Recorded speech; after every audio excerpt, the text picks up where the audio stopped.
I'm from a unit that we claim we want to educate, train, and practice. And my name is Hattie Mary Young, and I am a registered parliamentarian. I'm also a native Floridian and a proud graduate of Tuskegee University, Alabama, and Florida Agricultural and Mechanical University. I have additional studies at Florida State University. I'm a retired state employee and currently working part-time as an administrative assistant for the North Florida Office of Public Guardian, which is a nonprofit organization which provides oversight for individuals with disabilities or aged who award to the court of the state of Florida.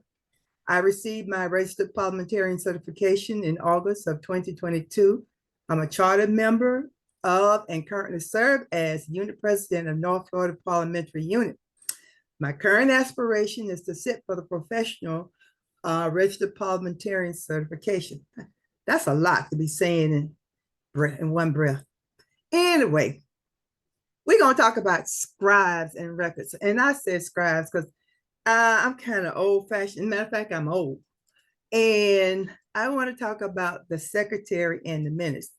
As Robert's rules say under the 12th edition, 47th section, chapter, and the 33rd paragraph specifically. Roberts describes your recorder as a clerk or scribe, a secretary, etc., any position by any other name, which is the keeper of records. In the Greek, a grammatus is a scribe or secretary of recorder. In ancient times or biblical times, a scribe was a learned man in the Jewish law, an interpreter or teacher, a public servant, or a town clerk. In secret societies, such as the Masons, the secretary's large officer duties require a high degree of large experience, Masonic knowledge, diplomacy, and above all, detailed paperwork skills.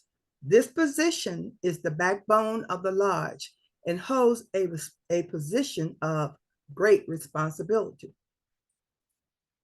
Let me see, I didn't want to skip anything. Okay. The required officers of any unit or any organization is a president or a chairman, a presiding officers, and I don't know why I keep skipping, who conducts the meeting or sees that the rules are observed, the secretary who makes the written record of what was done. You'll have to excuse me, I don't know why it's skipping.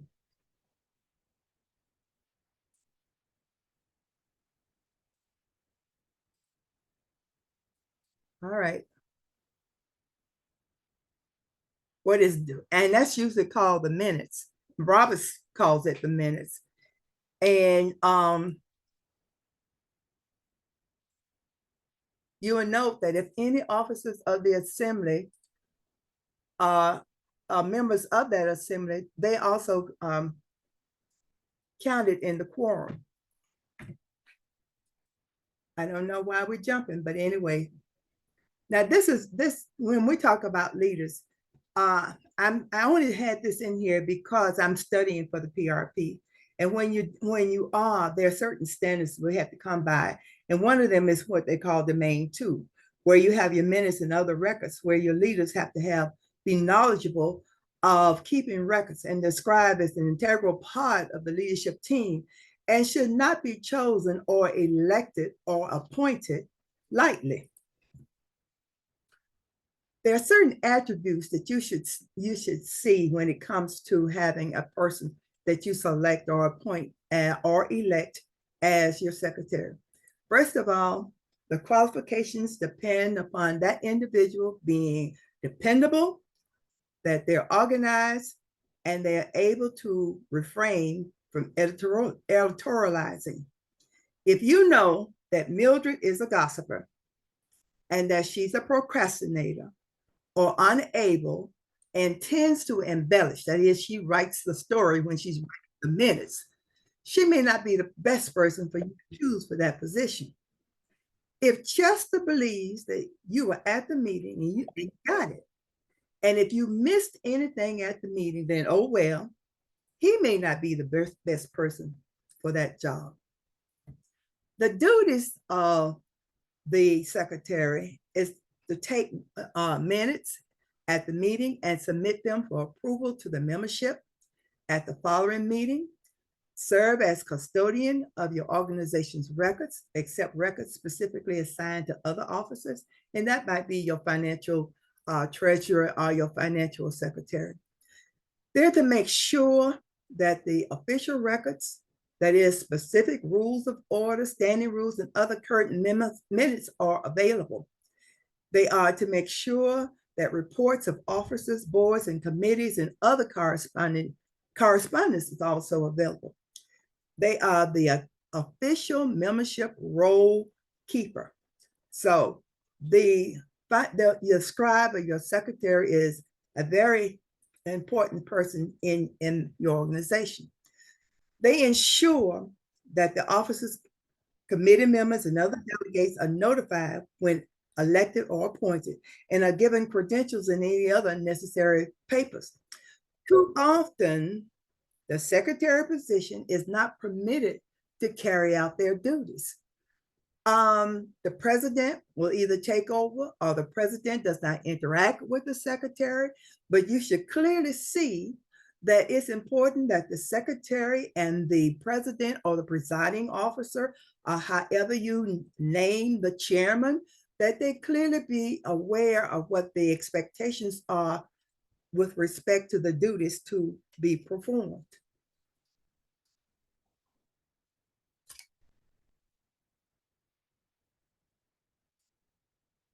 Okay.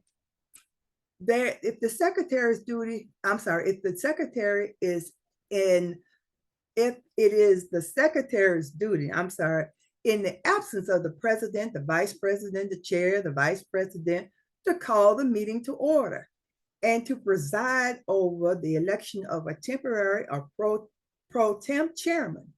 Contrary to the belief of some, the secretary does not preside over the meeting. Robert's Rules of Dummies, and I use that too, the fourth edition. Some organizations believe that the secretary has this power. So if your primary officers are missing, it is the secretary who is going to preside. And no, it is the secretary who presides over the election of your pro tem officer.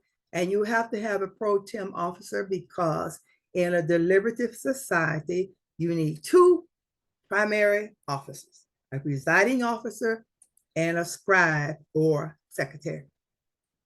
Now, meeting materials.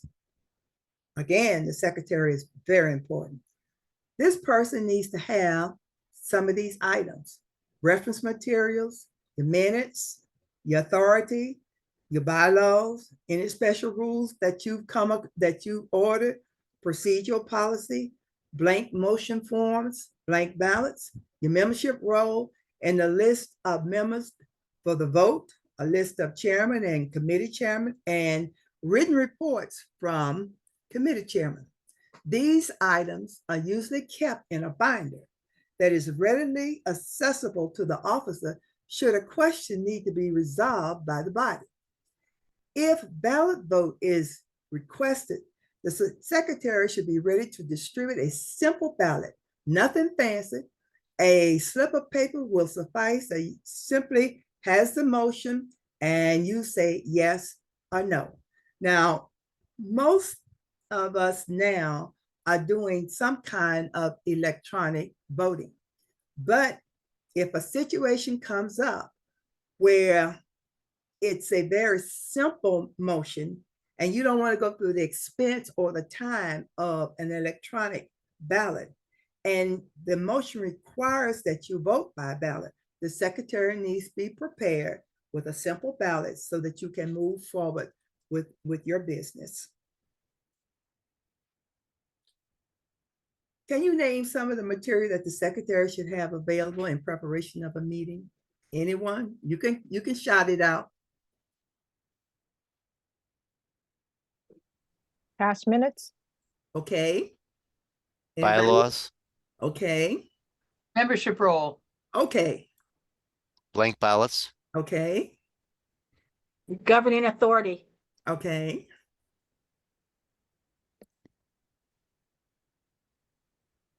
current roster, Okay.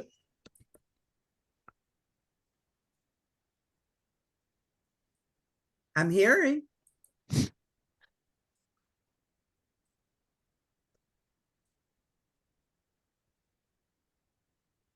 Okay.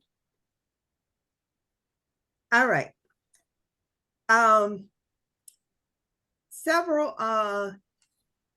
let's see.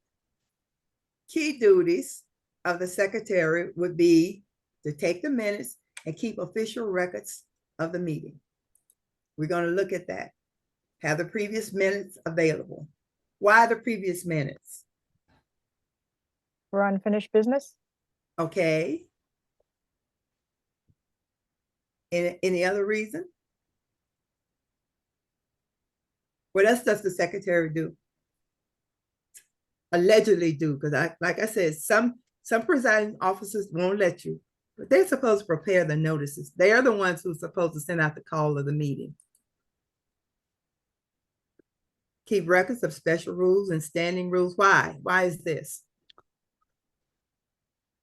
What happens if we forget 2 months down the way? Anybody? We need a reference. Need a Okay. reference to follow.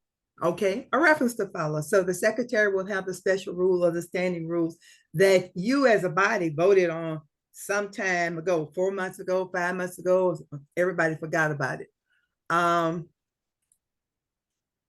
The membership roster, the names that are available for in case you have a roll call, the call of the meeting, and any other act of corresponding secretary, the order of the business for the president, and any other business that should be addressed. Name some of the key duties of the secretary.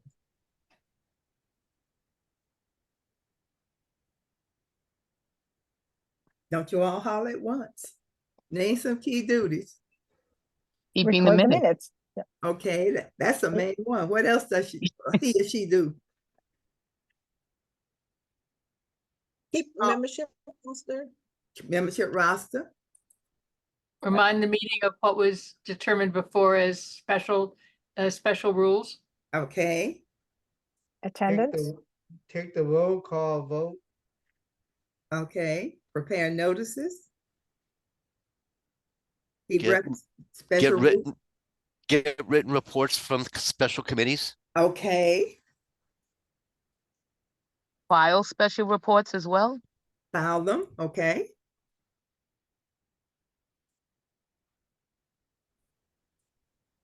All right. These are just some examples that I managed to find. Who remembers shorthand? I mean, I know we got millennials and some Z's and some X's and all that kind of stuff, and so they don't know about shorthand. I see a hand up. Barbara, you saying you remember? Okay. There were some minutes they were taken by shorthand. Some people were trained in high school how to do shorthand. And then there were some books that were used throughout the years that you use pen and paper. There have been many formats.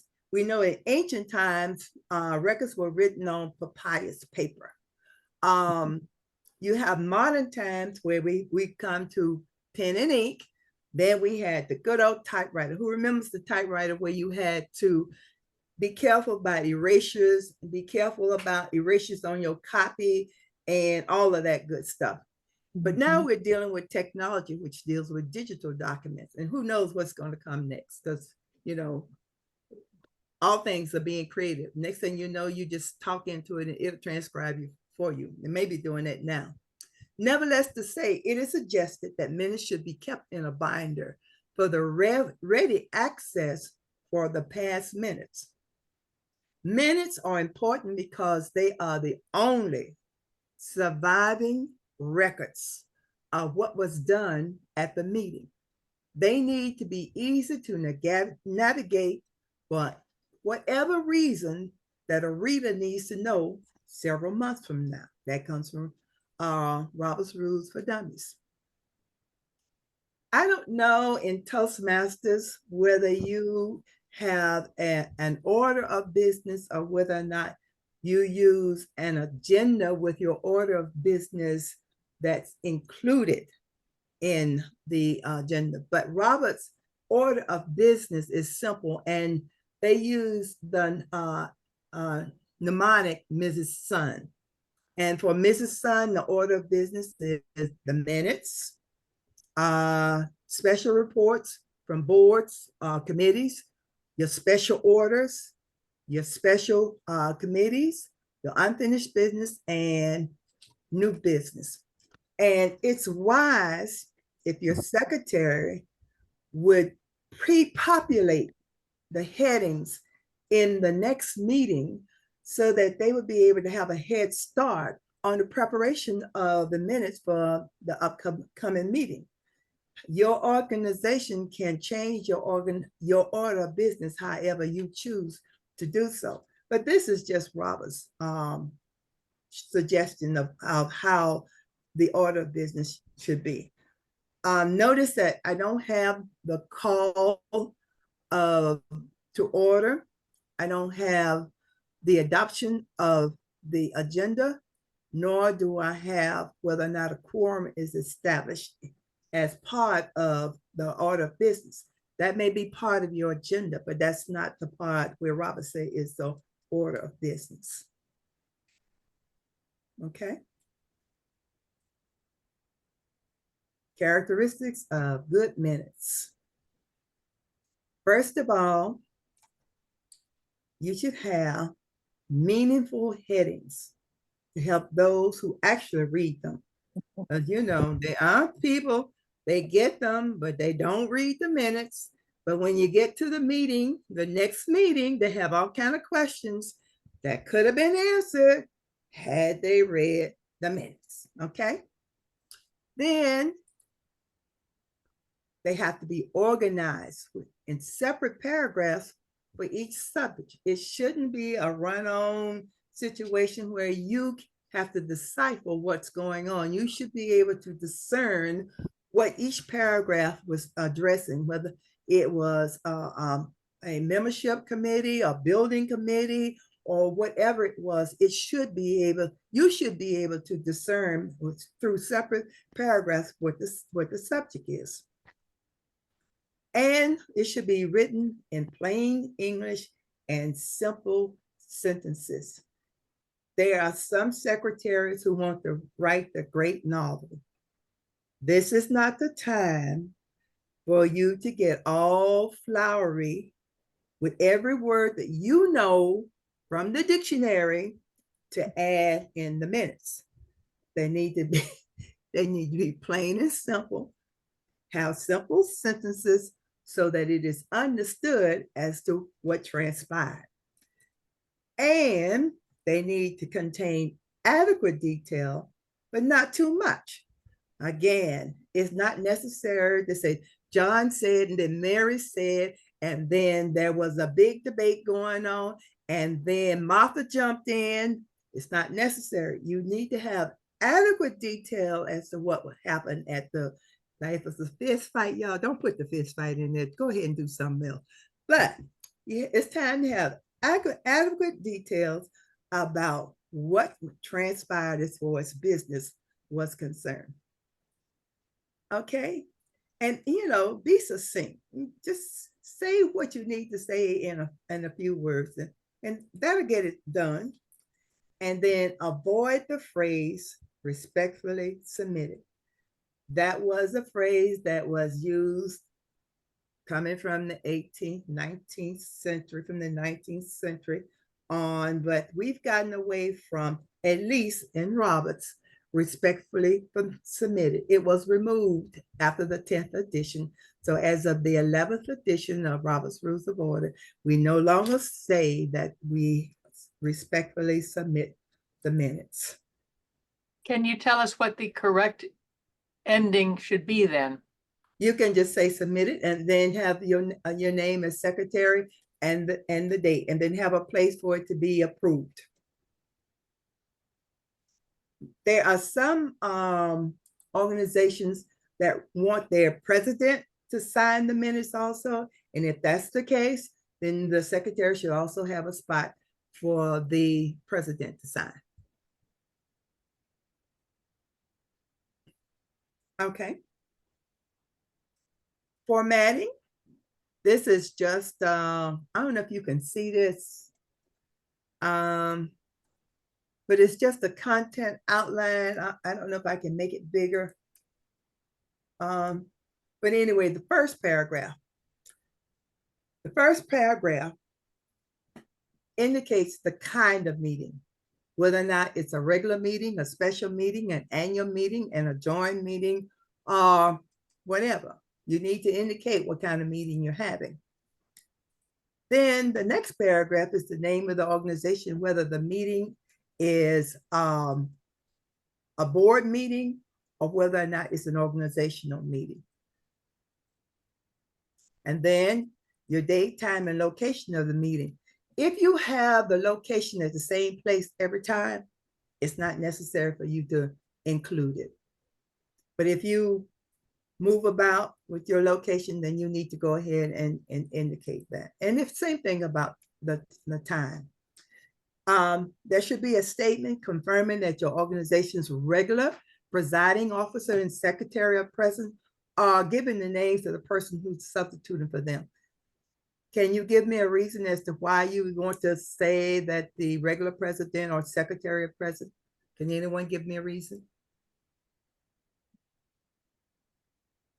It's a requirement. Okay, it's a requirement. Other than the requirement, what does it do? It lets us know that the two main characters who are supposed to be at the organization, who are part of the organization, were present. So you have to have your secretary and your president or a representative of either one of those offices. You can't have your meeting without the presiding officer and the scribe, whether your scribe is pro tem or whether your president is pro tem. You need to indicate that they are there. Okay. You need to mention as whether or not the previous minutes were read and approved and the date of the meeting, or if it was a regular meeting, as to whether or not they were submitted earlier. They didn't have to be read, but they could have been approved if they were sent out in draft, and then the body went ahead and approved the minutes. All right, we're going to try something. This is going to be a scenario. This is going to be the ABC Book Society, which meets at 6:30 p.m. The location is the Big Moose Lodge. John Rye is the president. Margaret Cash is the secretary. The date of the meeting is August 5th, 2022. It's a regular meeting of the society, which last met on July 7th, 2022. The secretary sent the July minutes in draft to the society. Dues received were $150. Office supplies expended was $75. You have an account balance of $827. The membership committee and it should have been the membership committee reported, and the building committee presented a resolution for professional consultant. Motion was made, debated, and adopted, and you adjourned at 7:45. Let's see what it looks like if we're going to have the first paragraph of our minutes. The regular meeting of the society, the ABC Book Society, was called to order at 6:30 p.m. by the president at the Big Moose Lodge on August 5th, 2022, with the secretary also in attendance. You met all the requirements. You said what the society is. It was a regular meeting. They have the time. President was present. You have the location. You have the date, and you have that the secretary was in attendance. Can I ask at this point, why are the names not included of the president and secretary? Are they assumed to They be? they assume, but if you have a pro tem, you would put your pro tem's name in. But if you have the president of the organization, it's assumed, so it's the secretary. The draft minutes of the July 7th, 2022 meeting were distributed prior to the meeting. The minutes were adopted as submitted by unanimous consent. That's basically all we needed to say for this information that you know that happened in this part, in this part of the information that you received. Any questions on that? Okay. The body. A hand just went up, by the way. I'm sorry. A hand just went up. Oh, I'm sorry. Hand. Jenny? I don't You had a see. question? So the question was, one of the authors for Robert's Rules of Order said that minutes should never have a motion because you never want the minutes to not be approved. So you can just approve with or without corrections as distributed. So do you still need that sense of adopted by unanimous consent? Your minutes need to be approved because that is your legal record for the society. So if you never adopt the minutes, then you won't have any records. You have unofficial records.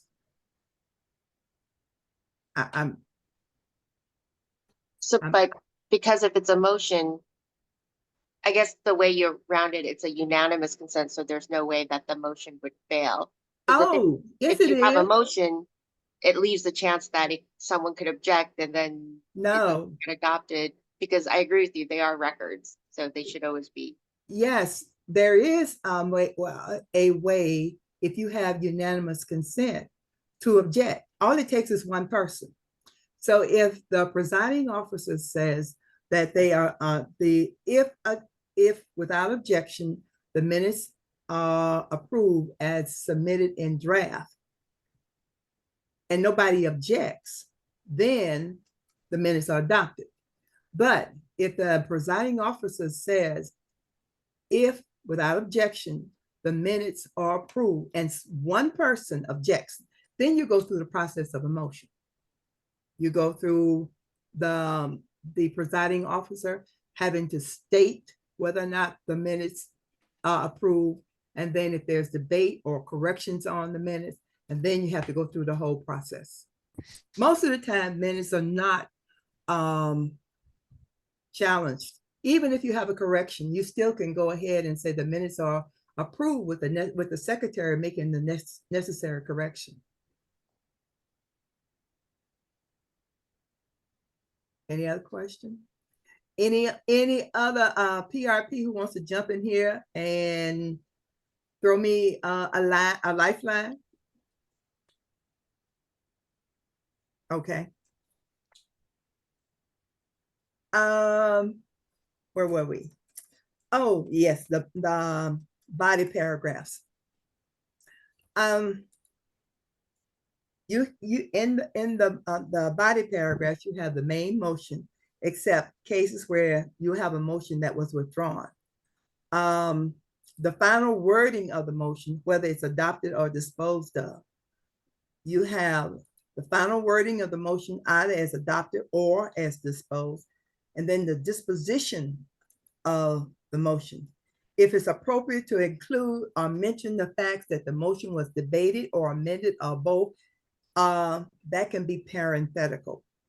If the motion is temporarily disposed of and includes any adhering secondary motion, then the secretary will also record that, because I think someone said previously that you would want your previous minutes because of unfinished business, because this would carry over to the next meeting.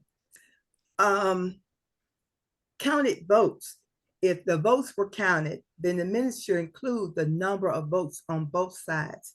Too often when we, as presiding officers, take the vote, we take only the positive or the ayes and we neglect to take the no's.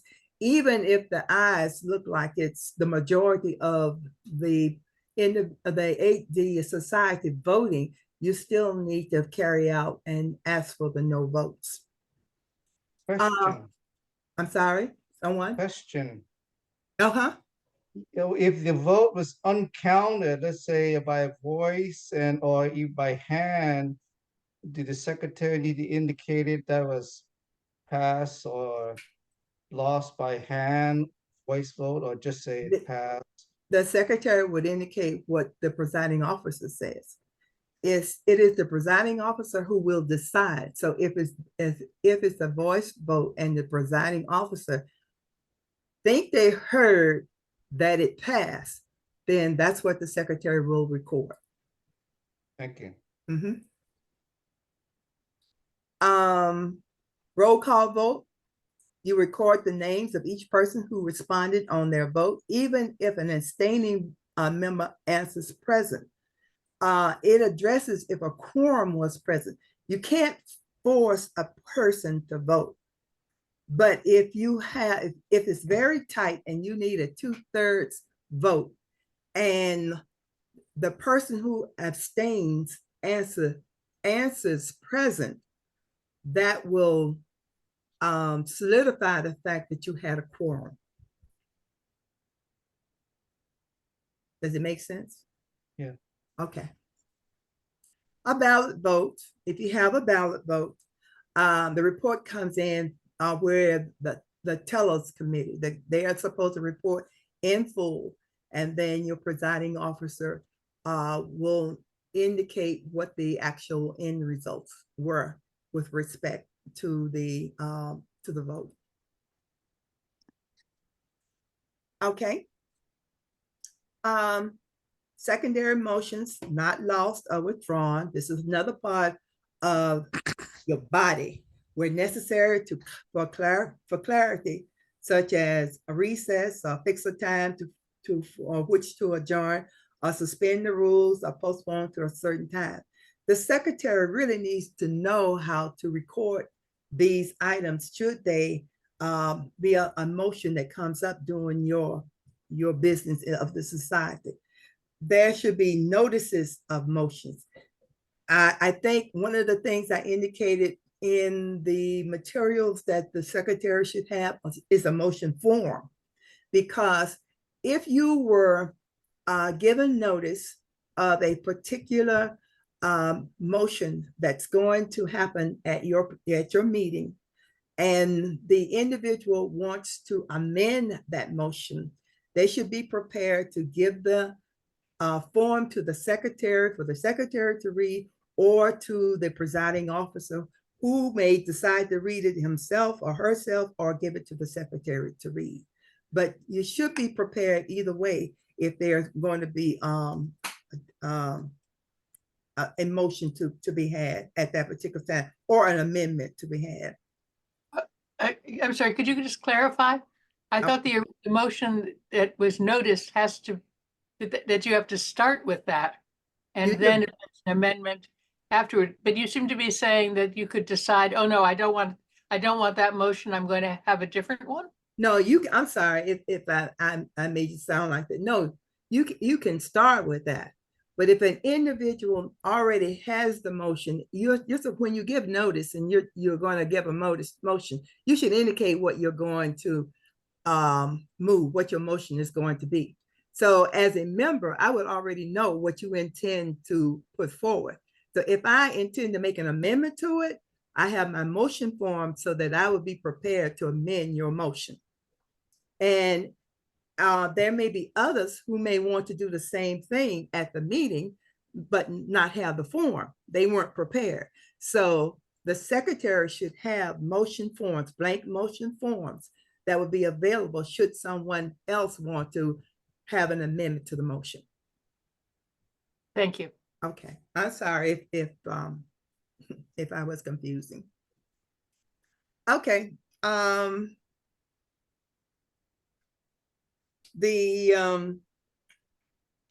you should record if this assembly goes into a quasi committee or committee of the whole, and what the committee's report was. And if there are points of order and appeal, they also should be, and their subsequent disposition, they also should be recorded. And the secretary should know how to include the point of order and the appeal so that, and the reason that it's given, because often it sets a precedent for future motions or future references whenever you're in dealing with other motions and your business. So if you have a motion that had an appeal to it, and the presiding officer ruled in a specific way and it was sustained, then that should be recorded in your minutes. Okay, let's go back to our society, but this time we're going to pick up with dues received, $150, office supplies, $75, account balance, $827.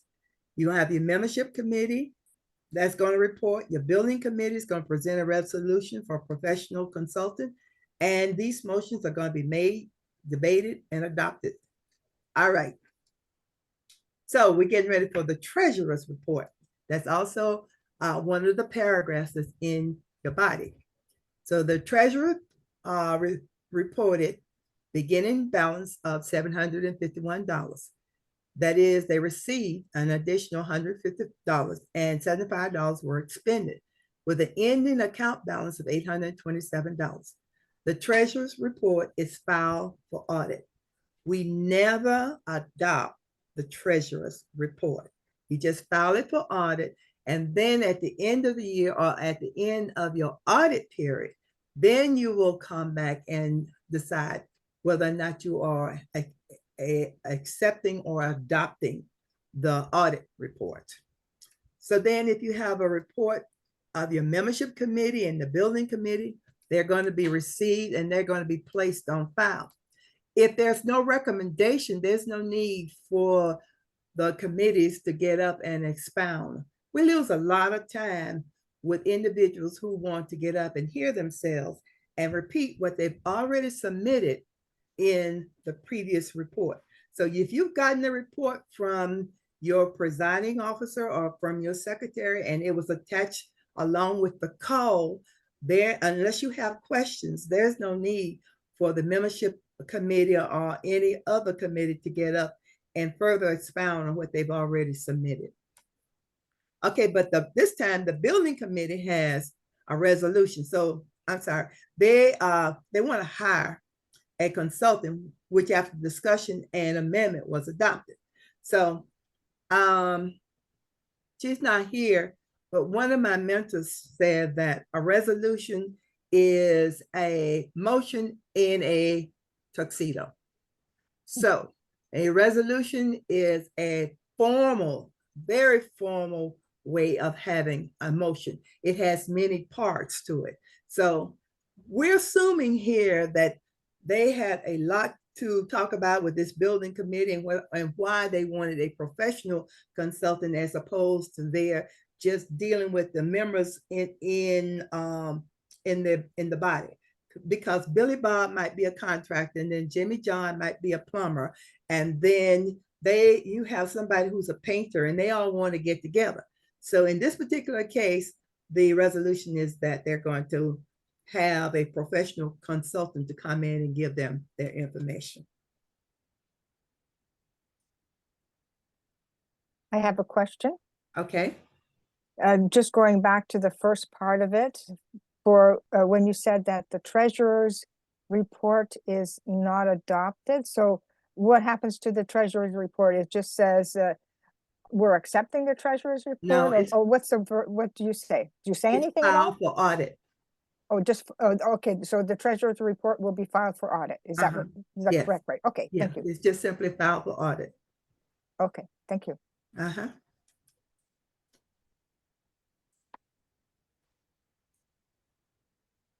Okay. I don't have a question, but I have a good that's very good for making it very brief in the report, the treasury report. I just saw 3 numbers, what we got in, what we spent, and what's the balance on them. A lot of meetings, we spend half an hour, the whole meeting becomes a audit reporter. I don't know what's going, and we waste all the time, so I'm glad that you pointed out, and I'll teach to my members. In the minutes, this is all you need to do. Now, if you need to have an extensive review of your finances, that sounds like you need to have a finance committee meeting. That's not something that you want to hash out in your regular meeting. But you just want the basics. And a reason I mean the Roberts is indicating such simple things is that sometimes we're careless with our minutes. And so we don't need to have our financial information scattered all over the place. So if there is a detailed report, then your detailed report can be given to the members either individually or on your, if you have a website, on your members side, but you don't want to put all that detail in the minutes. Okay. Let me see here. Where was I? Okay, here. You want to have the full text of any report that the assembly orders. So now you have to remember that you as a body, it is your responsibility to carry out your business of the society. So if you order a report to be entered into the minutes, then, and it's agreed by the body, it will be entered into the minutes. Robert is not so stiff that you cannot make adjustments to what you want to have as far as your body is concerned. However, if there are objectionable and derogatory comments that members say, whatever that makes them get named by the chair for being disorderly, you don't want to include those things in the minutes. You may, and I have to check to see, you may indicate that the person was named, but you do not indicate what what precipitated it, what caused that person to be named. Okay, when you are getting ready to finalize your minutes, you would make sure that the secretary indicates the time that the meeting is adjourned, and that's what the presiding would do. If you have announcements, again, this is beyond the business part of the meeting. If you have announcements, then that is the time that anyone can address the body. If they want to tell that their grandson got an award someplace, or if you want to get your accolades in, or somebody has the 45th wedding anniversary, all of that good stuff. If this is part of what you want to do in announcements, that's fine. The president or the presiding officer will also indicate the next meeting, the next time that you're going to have a meeting, or if there's any other business that the presiding officer wants to include for you to have for the next meeting coming up, then all of that will be done in the last part of the last paragraph. Although this may never happen in your life, proceeding of a committee of the whole, or having members to come, but the fact that a committee occurred, although this may never happen in your lifetime, proceedings of a committee of the whole are not included in the minutes, but include the fact that the move to committee occurred, and include the report of committee. I don't know if many of you have ever gone to a committee of the whole, and that's where the whole body becomes a committee. And when that happens, then the presiding officer will step down, and then you will have a temporary person to conduct the meeting while you are having the committee of the whole. And then when the committee adjourns, and all of this is within your meeting, when the committee reports out, then the presiding officer picks back up where he or she left off. Written reports are part of the organization's record, and when they are received, there's no need to include the text of any committee report.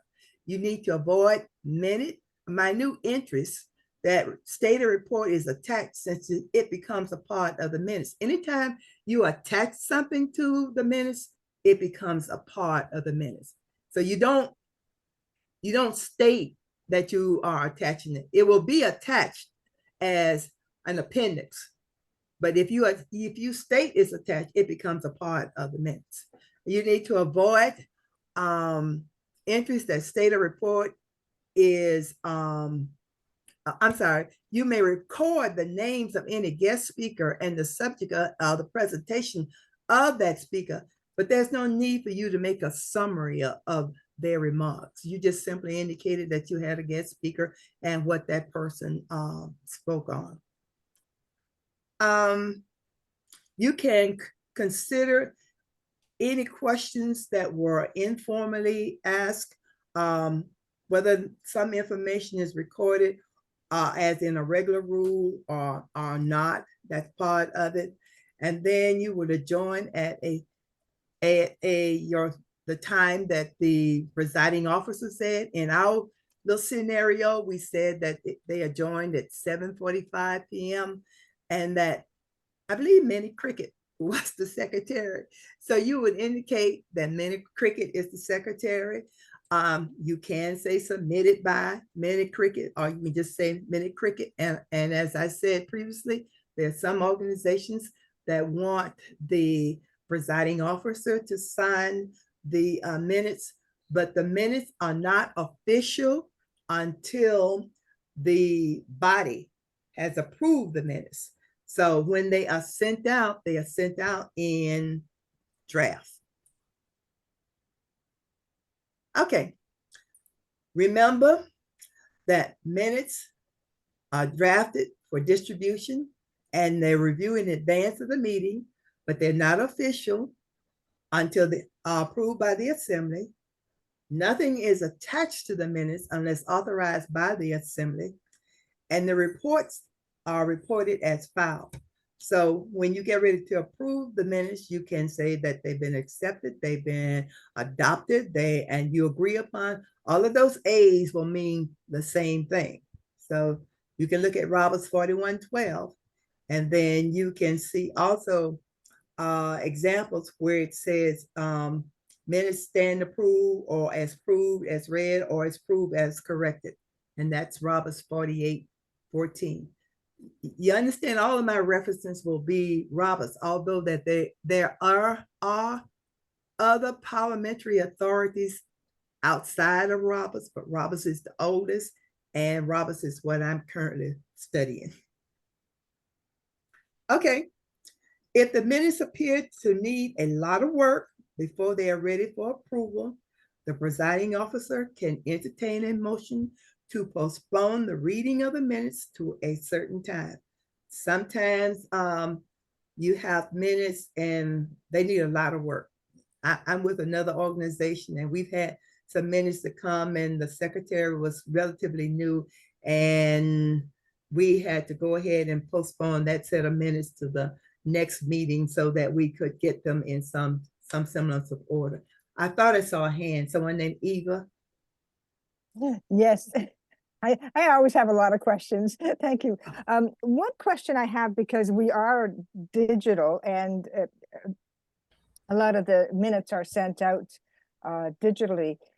My question is, maybe, I don't know if it's unusual, but my question is, once the minutes are out and they're sent out to the membership, somebody makes a correction to the minutes and they send the correction to the secretary, to the secretary.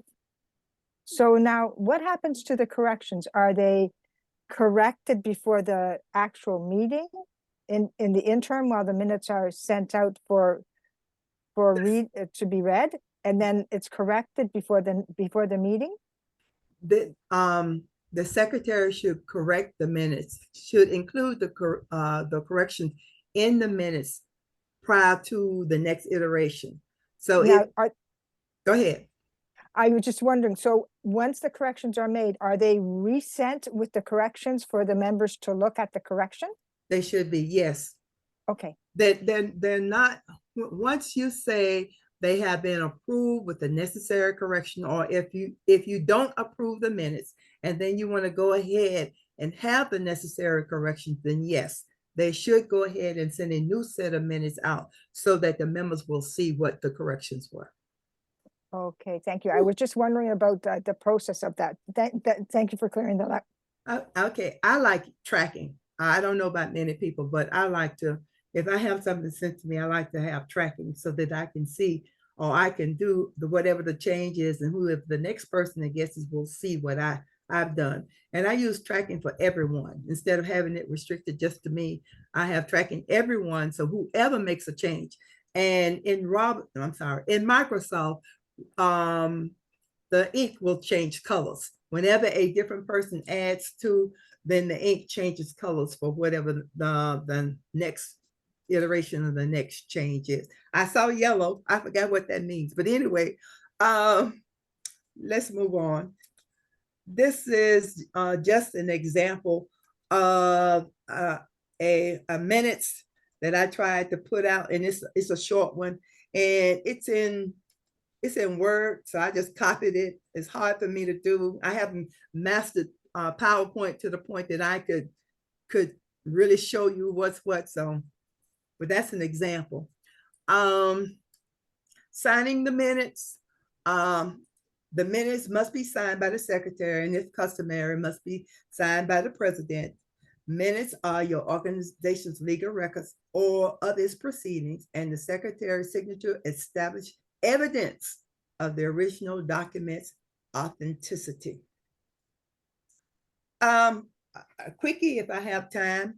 The secretary signs minutes with the closing respectfully submitted. True or false?